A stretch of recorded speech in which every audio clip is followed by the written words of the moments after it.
Bonjour et bienvenue dans ce top 5 des easter eggs et secrets d'Assassin's Creed Odyssey.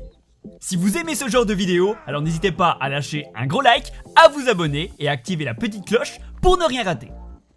Comme tous les jeux Ubisoft, Assassin's Creed Odyssey est bourré d'easter eggs. Je vous ai fait un top 5, mais si vous en connaissez d'autres, n'hésitez pas à les mentionner dans les commentaires. Et si vous voulez soutenir les prochains top 5, vous pouvez m'aider sur ma page Tipeee. On y va, c'est parti. Numéro 1, Black Panther. Dans l'un des sommets de la région de Messara, vous finirez par trouver un point d'eau avec des hommes qui se battent. Cela est une référence à une scène culte du film Black Panther. Je vous laisse comparer avec quelques images du film.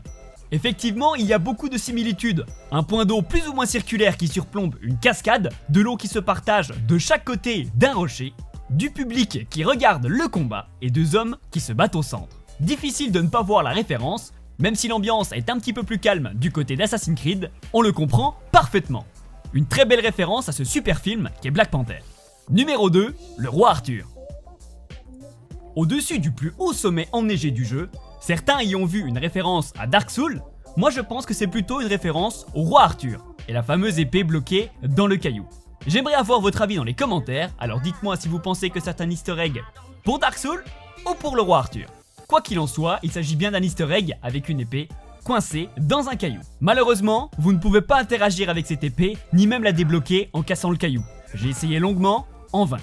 En tout cas, ça reste un easter egg plutôt sympathique, j'attends vos réponses dans les commentaires. Numéro 3, 300.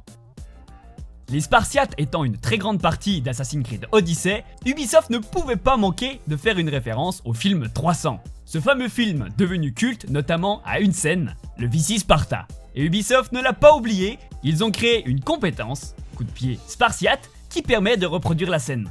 Il suffit d'arriver vers un ennemi, puis d'activer la compétence pour le faire s'envoler d'un énorme coup de pied. C'est très amusant, on a envie de le faire à tous les ennemis qui se trouvent proches d'un rebord. Quoi qu'il en soit, Vici Sparta. This is Sparta! Numéro 4, les jeux Ubisoft. Ubisoft ne s'est pas oublié parce qu'effectivement, durant les courtes séquences où vous sortez de l'Animus, où vous rejoignez Laïa dans le présent, eh bien dans cette zone vous pouvez voir beaucoup de références à d'autres jeux Ubisoft. Je me demande si les jumeaux Fry reconnaîtraient Londres. Notamment aux jumeaux Fry, héros principaux d'Assassin's Creed Syndicate, jeu qui se déroule à Londres. Juste à côté, vous pourrez trouver les lunettes de vision nocturne de la série Splinter Cell. Et puis, encore un petit peu plus loin, un lapin crétin, avec Laïa qui justement prononcera le fameux cri « Ouais. » Voilà quelques belles références à d'autres licences d'Ubisoft, et tout cela nous permet d'affirmer qu'Assassin's Creed se passerait dans la vie réelle. Numéro 5, The Legend of Zelda. Il existe effectivement une référence à Zelda, mais elle est bien cachée. Sur une île un petit peu perdue, au-dessus d'une montagne, vous finirez par faire face à deux cailloux empilés les uns sur les autres.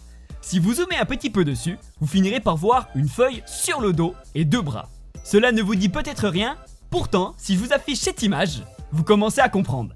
Effectivement, il s'agit bien d'Akorogus, petit bonhomme très sympathique de la série des Zelda. Ils sont facilement identifiables grâce à leurs feuilles qu'ils portent sur le dos.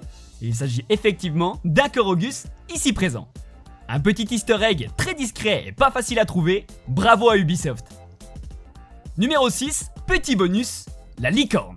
Je ne pouvais pas ne pas le mettre dans ce top 5, effectivement, dans Assassin's Creed Odyssey, vous pouvez avoir une licorne. Elle se trouve de façon aléatoire chez certains marchands, et vous pouvez l'acheter pour seulement quelques milliers de pièces. Mais ce n'est pas la seule monture surnaturelle que vous pouvez avoir. Effectivement, dans le magasin, il existe un Pégase et Némée. Deux créatures surnaturelles et mythologiques, dommage que l'on puisse l'acheter uniquement avec du vrai argent. Mais la licorne reste tout de même sympathique. Sa corne et ses sabots s'illuminent d'un arc-en-ciel quand vous marchez, c'est quand même super classe. Et puis de toute façon, les créatures mythologiques étant présentes dans ce jeu, pourquoi pas une licorne? Et voilà, nous en avons fini avec ce top 5 des easter eggs d'Assassin's Creed Odyssey. J'espère que cette vidéo vous a plu, si c'est le cas n'hésitez pas à lâcher un gros like et à me le dire dans les commentaires. J'attends bien sûr vos réponses et vos suggestions d'autres easter eggs en commentaire. Abonnez-vous et activez la petite cloche pour ne rien rater. Merci à ceux qui aideront sur la page Tipeee, c'était Snir et à plus tard pour de nouvelles vidéos.